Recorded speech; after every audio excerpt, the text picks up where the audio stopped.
maka yang sembuh itu juga tidak total sembuh gitu. Ini yang tentu kita harus kita perhatikan ketika pasien-pasien itu memang datang pada kita sebagai seorang dokter.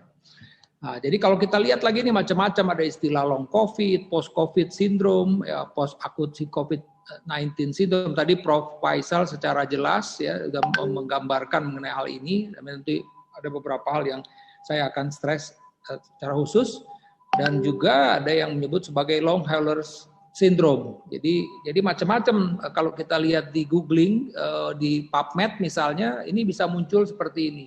Dan betul, riset-riset ini pun juga sebenarnya pasti akan menarik terus. Kenapa? Karena kan kita nggak tahu, nanti kita akan berlomba dengan berbagai macam riset di dunia, bagaimana kasus COVID di Indonesia yang setelah 1 tahun tadi. Kita bisa lihat ketika dia masuk dengan severe waktu itu, atau dia asimptomatik, atau dia bahkan sampai kelas tadi, apa memang dia mild, apa dia moderate, maupun dia severe gitu ya. Nah, ini satu hal yang menarik. Di awal Juli saya sampaikan, kebetulan memang ya saya dari awal senang nulis, ya, begitu. Kemudian jadi wartawan juga merespon cukup baik ya untuk ini, dan terus saya akhirnya menjadi belajar begitu, belajar dari infeksi ini ya, dan juga mengikuti di dalam mengikuti riset-riset, baik itu riset nasional maupun internasional, misalnya tergabung begitu ya. Misalnya teman-teman di kelompok Asia Neuromotility Association misalnya mengajak saya dalam grup riset untuk mengamati dampak di dalam gastrointestinal misalnya. Ini riset sudah selesai, kita tinggal nunggu publikasinya misalnya. Kemudian di tingkat ini juga saya bergabung dengan teman-teman yang untuk melihat prognosisnya bagaimana ya perjalanan penyakit ini. Dan saya bilang di bulan September ini 500.000 itu tembusnya di tengah-tengah Desember gitu ya setelah ini. Tapi ternyata prediksi saya salah. Tapi salahnya salah justru membuat kita sedih. Kenapa? Angka 500.000 itu tembus di November, dan ketika saya bilang bahwa ini akan terjadi di pertengahan Desember, itu sudah terjadi 600.000. Sebentar lagi. Hari ini belum mencapai, tapi dalam 1-2 hari ini nampaknya dengan prediksi jumlah kasus kemarin ini akan tembus di dalam 600.000. Nah, ini yang saya bilang terus terang saja, saya nggak tahu apakah ini jadi membawa di satu sisi sebenarnya curahan hati saya ini, saya tulis di dalam ini merupakan kecemasan saya, sehingga mungkin saat itu akhirnya mungkin berbagai macam memang aktivitas, kegiatan segala macam membuat saya juga mungkin ada faktor stres tersebut, ya akhirnya memang saya termasuk rombongan pertama yang kena COVID-19 ini gitu ya. Jadi ini saya sampaikan bahwa saya sebagai seorang dokter, ya dalam tanda petik saya sudah 30 tahun jadi dokter, saya nggak tahu, pasti saya kalah senior dari Prof. Faisal, tapi saya rasa 30 tahun saya bisa dibilang lah saya sebagai dokter senior. Saya bilang saya tidak mungkin meninggalkan gelanggang ini. Ya saya tetap berada di gelanggang ini, saya tetap menangani pasien-pasien internis saya tetap menangani pasien-pasien gastrointestinal saya. Walaupun terus terang saja, saya tadi di awal kan tentu Maret, pasien datang dengan nyeri ulu hati, pasien datang dengan diare, tambah lemes atau COVID begitu ya. Ya itulah kondisinya seperti itu. Ya, termasuk juga saya, first symptom saya adalah nyeri perut dan diare di awal itu ya. Nah, saya tulis opini ini, saya nggak tahu setelah itu ya saya pun akhirnya termasuk di dalam rombongan-rombongan yang juga merasakan COVID-19 ini. Dan di awal Januari dan saya akhirnya juga nulis bagaimana saya merasakan great imitator dari ini. Tentu saya tidak secara vulgar menyebut itu, tapi paling tidak apa yang menjadi opini saya ini adalah apa yang saya rasakan ketika saya menjadi bagian dari kelompok survivor itu, penyintas tersebut gitu. Nah, kemudian ini kita lihat data yang saat ini. Ini saya bilang tadi nih, tembuslah hari ini. Orang kemarin ini 598, 933. Jadi artinya apa? Bahwa yang saya bilang prediksi saya itu maju bulan lalu, dan di tahun yang saya harusnya prediksi ini 500.000 tembus, ternyata 600.000 tembus. Ini tentu akan membawa dampak dari jumlah yang sembuh ini. Nah ini PR kita nih sebagai seorang clinician, tentu teman-teman di Paru sekarang masih berjibaku dengan pasien-pasien COVID. Ya, dan dengan kondisi saat ini rumah sakit juga lebih strict, ya saya juga mungkin tetap masih praktek pasien-pasien yang screening akan lebih ketat tentunya, sehingga tidak akan seperti pada posisi Maret, di mana bisa saja yang di awal itu pasien itu ternyata tidak awalnya seperti pasien GI biasa atau COVID. Insya Allah ini terus sekarang ini kondisinya akan lebih baik begitu. Tapi ini PR kita ini, karena bisa saja nih pasien-pasien GERD saya, pasien-pasien IBD saya, pasien-pasien IBS saya yang mengalami COVID-19, ya kan? Dia kan tentu setelah diobatin oleh teman sejawat dokter paru, dia kan ujung-ujungnya akan kembali lagi ke saya gitu. Jadi kembali juga kepada kita semua, seorang clinician. Jadi ini yang harus kita antisipasi. Ya apa sih gejala sisa ini yang muncul ya, pada pasien-pasien COVID kita ini. Ya ini lebih jelas lagi ya faktanya ini memang di awal November, tapi sekali lagi ini PR untuk daerah-daerah kita yang masih merah seperti ini, Jakarta, Depok, ini adalah pasien-pasien kita dan kita memang terus terang memang makin hari makin mengkhawatirkan kondisinya ya. Kita mendengar rekan kita, tetangga kita semua mengalami COVID-19. Bahkan ini ada satu berita juga beberapa waktu 3 bulan yang lalu ya, ini salah satu kerja di kantor positif dan kemarin ternyata mereka positif lagi. Jadi dalam waktu 3 bulan dia mengalami relapse ya, kambuh. Kita nggak tahu nih apakah memang ini infeksi baru atau memang yang kita kan masih ada pertanyaan terus ini apa sih sebenarnya, apakah memang ini reinfection atau ini benar-benar infeksi yang suatu dengan strain yang baru misalnya. Tapi kenyataannya memang demikian, bisa 3 bulan dia kambuh lagi dan kambuhnya serombongan. Teman kerja ada 4 orang, 5 orang dan lebih kurang 3-4 orang itu kambuh lagi di dalam 3 bulan setelah itu. Nah, tadi sekilas sudah disampaikan oleh Prof. Faisal. Jadi ini memang PR kita untuk meriset lebih lanjut lagi kira-kira yang mengalami long COVID itu yang mana? Apakah yang simptomatik ini kah? Apa yang asimptomatik ini juga mempunyai hal yang sama? Tapi terus terang saja buat pasien-pasien ketika berada harus beberapa minggu di dalam rumah sakit dengan kondisi isolasi, tidak bisa kontak dengan keluarga, hanya dengan Vicon, dan kemudian Pak dokter dan perawat yang visit itu juga datang dengan kita tidak tahu wajahnya segala macam, itu memang terus terang membuat stres sendiri buat pasien-pasien tersebut ya. Dia tidak nyaman terus terang saja dengan berhadapan dengan kondisi tersebut. Apalagi kalau memang kondisinya tidak stabil begitu ya. Kalau time by time kondisinya membaik mungkin tidak ada masalah ya, tapi bisa dirasakan perubahan dari mulai ngomong aja batuk ya, kemudian tidak kuat ke kamar mandi, sholat juga terus akhirnya kita bisa sholat duduk dan terus. Jadi memang benar-benar kita bisa merasakan bagaimana penyakit itu ya terjadi pada diri kita time by time dan bagaimana kita bisa dan bagaimana setelah 7 bulan 8 bulan penyakit itu ada di dalam tubuh kita gitu ya. Kita post infeksi, ini suatu hal yang penting. Nah, sudah mulai nih ada ya hal-hal yang seperti begini gitu ya. Jadi misalnya seorang pasien menulis di British Medical Journal ya merasakan curhatan hatinya begitu ya. Jadi merasa kesepian, merasa menderita begitu ya, dan masih sesak napas, masih nyeri dada, kadang-kadang demam ya. Kemudian juga apalagi kalau memang ini masih oximeternya masih rendah begitu. Terus terang saja saya sampaikan artinya bisa saja sewaktu-waktu merasa tidak nyaman, saya mesti cek misalnya oximeter saya. Oh, fine, masih 97, 98. Jadi ini hal-hal yang memang bisa dirasakan atau bisa terjadi pada pasien-pasien COVID-19 ya. Jadi memang mereka kadang-kadang ya seperti itu, merasa tidak nyaman ya akan coba. Dan kalau kebetulan memang ada intermittent low oxygen, ini kan jelas, ini klinis, ini jelas ini pasien-pasien seperti begini ya dengan berbagai macam keluhan yang signifikan sebenarnya di sini kan pada pasien ini.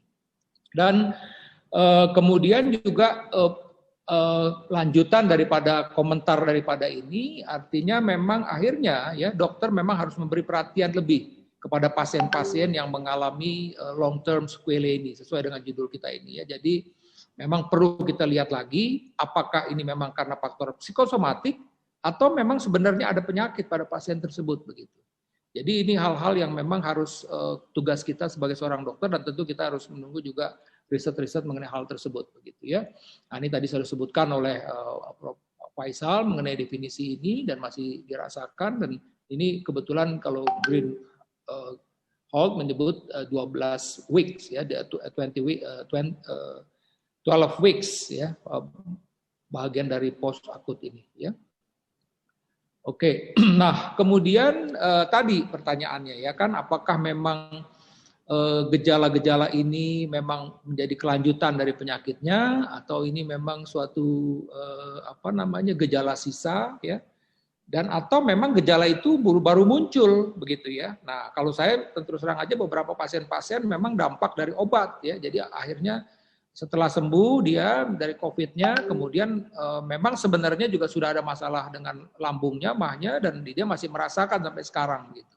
Jadi ada pasien-pasien yang masih pasien post-COVID ya datang kepada saya karena GI problem, itu masih terjadi. Dan kadang-kadang juga memang diare. Nanti akan saya tunjukkan beberapa, tadi Prof. Faisal juga sudah menyebutkan hal tersebut. Jadi memang sebenarnya di sini ya tugas riset-riset ini ya kita tunggu ya mengenai consensus time, kemudian bagaimana gejalanya, dan mudah-mudahan kita pun juga bisa menghadirkan data-data yang mengenai kondisi kita di Indonesia ini. Tadi terima kasih Prof. Faisal dan teman-teman di Rumah Sakit Persahabatan pun juga sudah ada poli post COVID. Nah, di situ nanti kita bisa lakukan analisa apa sih gejala-gejala yang masih muncul, apakah ini memang karena dampak dari kerusakan yang terjadi atau ini sebenarnya hanya faktor psikis saja misalnya. Dan kalau ini jelas, misalnya kalau memang pasien tersebut, kita tahu pada pasien-pasien yang mengalami COVID ini mengalami cytokine storm syndrome, ya bisa saja misalnya emboli tersebut lepas, ya, pasien bisa mengalami stroke atau mungkin juga mengalami problem di jantung misalnya, atau juga mungkin emboli tersebut bisa ke mata, ada beberapa pasien yang mengalami kebutaan, dan ini kan jelas, ini jelas barangnya begitu. Nah, yang tidak jelas ini nih, non-specific clinical picture ini nih yang nggak jelas, ya fatigue, lelah, begitu ya, batuk tadi disebutkan oleh Prof.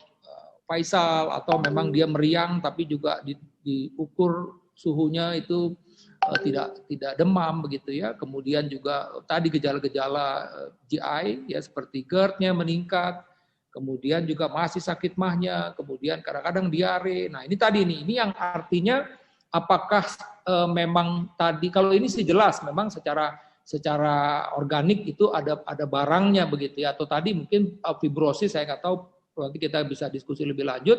Kalau fibrosis seperti itu, apa sih yang terganggu sebenarnya pada simptom dari komplain parunya misalnya begitu. Tapi kalau hal-hal yang ini, nanti akan saya tunjukkan ada satu slide yang tentu ini menjadi riset ke depan untuk bidang gastrointestinal. Ya, jadi sekali lagi tadi, apakah ini memang suatu damage yang terjadi sehingga masih ada keluhan-keluhan tersebut, ya kan? Mungkin juga karena antibodi yang tidak kuat, begitu. Kemudian juga aktivitasnya. Jadi hal-hal ini masih menjadi pembicaraan lah ya. Artinya ini apa sih yang sebenarnya terjadi gitu. Ya, jadi mengenai apakah memang ada komorbid seperti yang pasien-pasien saya tadi, memang pasien-pasien saya GERD, kemudian sudah baik, kemudian dia kena COVID, dia kambuh lagi GERD-nya, itu bisa terjadi karena memang dia ada pre-COVID komorbid. Itu memang saya beberapa pasien-pasien memang kambuh seperti itu setelah dia diinjus oleh COVID-nya. Tapi bisa juga saya pikir karena memang berbagai macam obat dikonsumsi. Ya, kadang-kadang kan kalau orang normal aja dispepsia aja, kita tidak, pada dispepsia tentu yang masih belum terkontrol, kita tidak menganjurkan vitamin C di atas 500 mg karena itu pasti akan merangsang GI upset misalnya.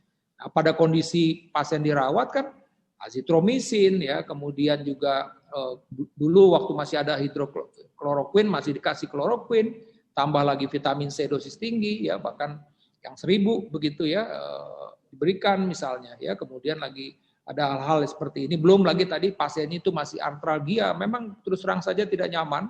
Artralgia kadang-kadang kita harus memberikan muscle relaksan, kemudian juga kita combine misalnya dengan NSAID, dan sekali lagi itu semua akan menyebabkan gangguan pada lambung ya.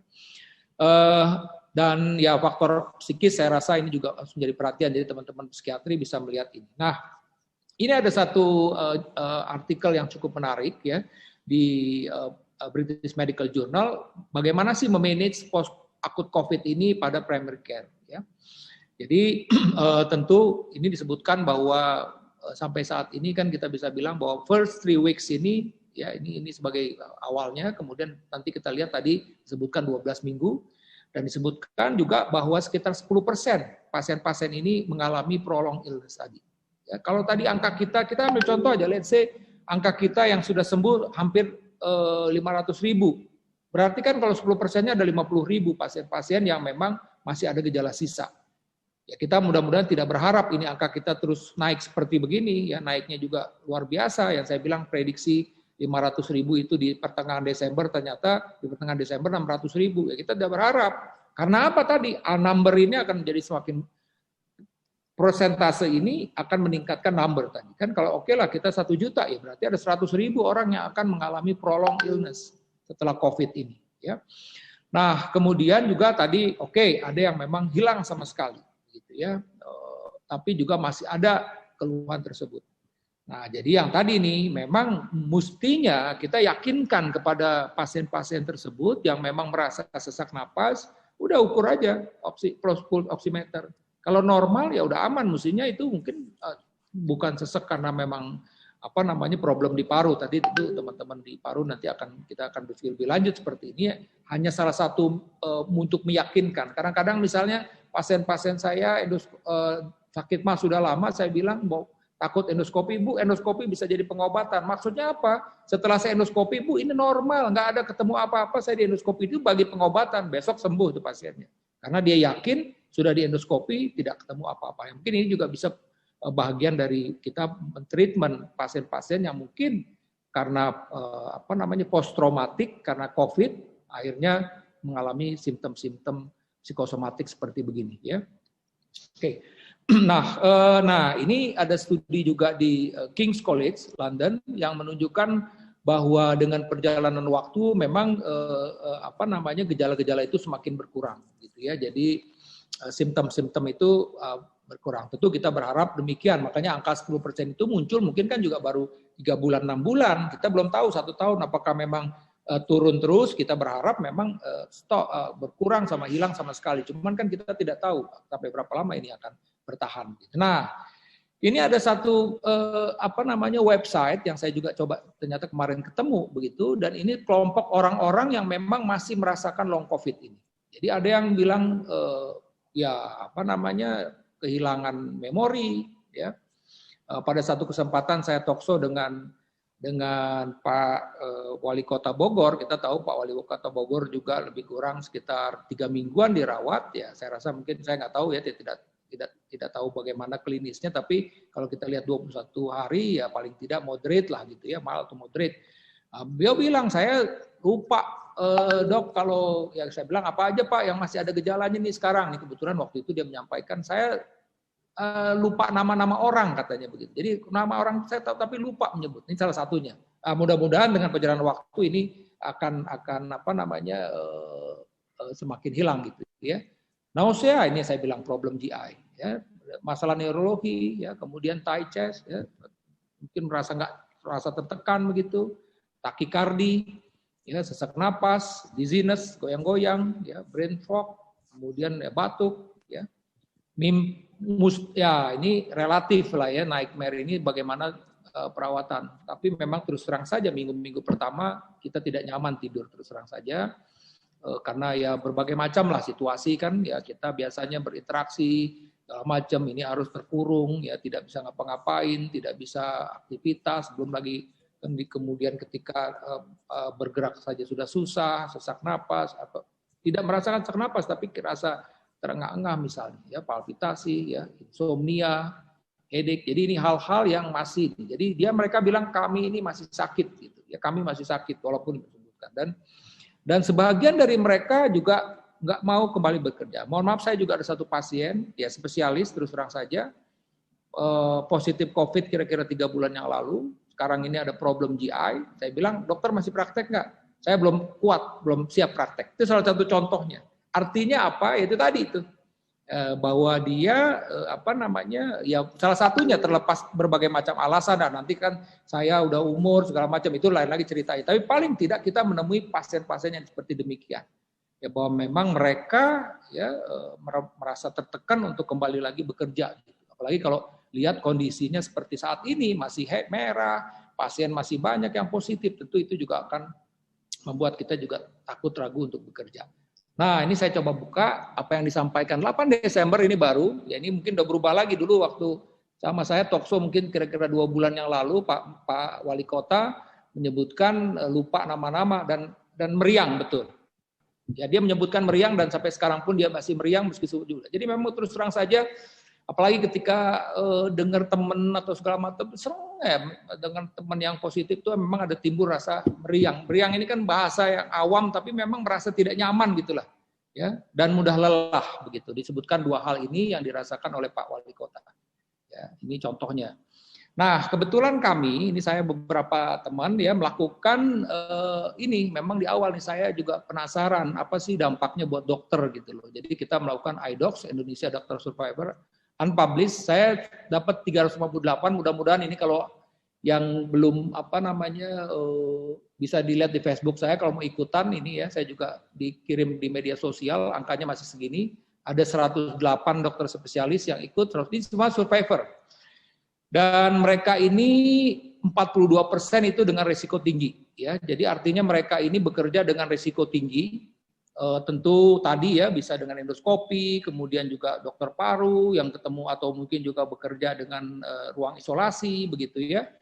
Ada 5% yang rendah, ya 13% sedang dan ini tinggi. Jadi ini kondisi yang akhirnya kita bisa tunjukkan di sini bahwa memang semakin tinggi kita bekerja, memang kita semakin dalam tanda petik ini, mohon maaf, ini memang kadang-kadang kita bilang ini kok teman-teman di ini aman-aman semua, tapi ini faktanya demikian bahwa ternyata dari survei yang kami lakukan 358 pasien ini memang mereka menyebutkan bahwa memang mereka 42% ini benar, tapi memang kita lihat 42% ini kan yang positif tapi dari berapa orang, ribu orang gitu, ini kan kita bilang proporsionalnya. Tapi cuman ingin saya tunjukkan bahwa memang proporsi dari pasien yang 358 ini memang mereka 42% ini bekerja dengan sangat tinggi itunya ya, tapi memang proporsinya kita belum tidak dilihat di sini. Jadi artinya angka 42% ini di proporsi secara orang yang bekerja itu berapa persen gitu. Memang itu tidak kita lihat. Nah, kita lihat ini data-datanya. Cemas, ini dokter ini loh, ini nanti saya juga berikutnya akan melakukan survei ini ke common people ya, ke orang umum, tapi ini sementara ini dokter 56% dokter cemas. Ya kan? Kemudian juga lemes betul. Rasa lemes, lelah ya 47%, batuk ya. Saya karena saya survivor, saya juga bagian dari survei ini tentu ya, saya harus ngisi. Mialgia ya, fungsi pengecapan masih ada 7% masih merasakan. Nah, cuman memang di sini saya belum sempat mengolah datanya untuk ini setelah berapa lama gitu loh dia kecap ini masih ada gitu. Nanti ini kita ada datanya kok ya sampai ini berapa. Kemudian penciuman, daya pikir konsentrasi ada 10%. Nah, ini penurunan fungsi paru ya. Ini tentu kan survei jadi tidak berdasarkan pemeriksaan. Itu jadi bisa kita bilang bahwa biasnya ini adalah survei, kita tidak menunjukkan, tapi ini dokter yang cerita. Tentu nanti kalau ke awam kita mesti bahasanya mungkin agak beda di dalam hal ini ya. Dan 11% ini yang masih pusing, nafsu makan menurun, termasuk juga ada gangguan lambung di sini, ada di sini ya. Oke, nah ini satu hal yang menarik yang saya bilang ini menjadi PR kami lah para gastroenterologis. Apa di dalam cerita ini ya, bahwa di dalam cerita ini menyebutkan ternyata ya ini tadi ya, bahwa kita tahu kan saya rasa adanya great imitator itu adalah karena memang reseptor ACE ini ada juga di saluran pencernaan. Dan ini hal yang menarik ya di dalam medical hypothesis ini, yaitu bahwa ternyata virus tersebut juga menyebabkan gangguan dysbiosis. Nah, dysbiosis ini terganggu nih. Sejatinya kan di usus kita ini kan ada kuman-kuman baik dan jahat. Dan ternyata virus ini ada beberapa studi juga sudah dapatkan hasilnya. Beberapa kuman baik kita itu menurun gara-gara si virus itu ada di usus kita. Dan ini juga akhirnya juga bisa menceritakan kenapa dia diare, ya, nausea, vomiting, dan lebih dahsyat lagi ternyata bahwa apa yang terjadi ini juga menyebabkan gangguan pada otak. Nah, tadi jangan-jangan tadi misalnya loss of memory, kemudian insomnia, problem-problem di neuro, jangan-jangan memang karena virus yang di GI ini. Virus yang ada di GI ini mengganggu keseimbangan, karena itu konsep brain-gut axis. Ya, brain-gut axis itu sebenarnya konsep itu adalah konsep keseimbangan mikrobiota ini. Nah, si virus ini mengganggu mikrobiota ini. Jadi jangan-jangan memang, ya jangan-jangan ini obatnya adalah probiotik ini. Misalnya, ya kita baikin lagi tuh probiotik, tapi ini baru hipotesa, tapi silakan kalau teman-teman mau ini. Saya terus terang ini kan penyakit baru, tapi mungkin ini menjadi pelajaran buat saya pribadi bahwa memang toh probiotik itu kan tidak ada, kan itu untuk imun juga. Saya terus terang aja berapa pasien-pasien memang karena memang GI problem seperti IBS, IBD, dia bisa menggunakan probiotik itu jangka panjang. Tapi jangan-jangan ini ada manfaatnya juga untuk pasien-pasien post-COVID, di mana virusnya sudah mengganggu disbiosis di ususnya, ya sehingga ini. Tapi terus terang saja ini medical, ini hipotesis. Ya, tapi sudah ada report yang menyebutkan ada penurunan dari lactobacillus. Nah, tapi apakah probiotik bisa mereverse ini? Ya tentu kita harus berdasarkan riset. Nah, beberapa hal di sini saya rasa ini karena waktu juga ya, jadi jelas bahwa yang terpenting adalah memang kita mengetahui tadi itu apakah memang sudah ada komorbid apa tidak sebelumnya, atau ini sesuatu komorbid yang baru ya, ada suatu tambahan yang baru di dalam pasien-pasien ini ya. Kemudian hal-hal yang lain tadi ya, gejala-gejala yang muncul tadi, batuk, sesak, saya rasa tadi Prof sudah menyampaikan. Nah, ini hal yang juga secara struktural tadi, kalau memang secara langsung juga bisa muncul. Nah, ini tadi mental health tadi, ini bisa berhubungan dengan berbagai macam hal. Saya rasa psikosomatik bisa mengganggu ini semua. Nah, tapi ini analisanya adalah analisa post traumatic stress disorder. Artinya dia stres saat itu sehingga ini akan berdampak terus. Tadi kan saya bilang tadi yang hipotesis tadi ini berhubungan dengan karena virusnya tadi yang menyebabkan disbiosis di dalam usus kita gitu ya. Ya, saya rasa ini hal yang terakhir saja. Saya ingin ingatkan untuk semua bahwa ternyata ya mau nggak mau ya mengurangi orang untuk berada di jalan ya itu adalah satu upaya yang cukup signifikan mengatasi ini. Oleh karena itulah saya mengapresiasi kalau pemerintah membatalkan cuti bersama gitu ya, dan mudah-mudahan juga pasca pilkada ini tidak ada pesta kemenangan ya, ini karena cukup signifikan ketika dilakukan lagi PSBB, dikembalikan lagi ya, PSBB diperketat, itu ternyata cukup signifikan menurunkan jumlah kasus di Jakarta ini. Ini suatu pelajaran buat kita ya. Dan kita bisa lihat juga di mana pada saat ada kerumunan-kerumunan tersebut maka terjadi peningkatan kasus. Ya, mudah-mudahan setelah pilkada semuanya sudah selesai, tidak perlu ada demo buat yang kalah, kalaupun yang menang juga tidak ada pesta kemenangan. Ya, jadi tetap untuk pakai masker. Baiklah, itu Dr. Fathia dan teman-teman sekalian. Jadi saya rasa dengan semakin banyaknya jumlah kasus yang sembuh juga makin baik, tentu kita akan berhadapan dengan pasien-pasien post-COVID.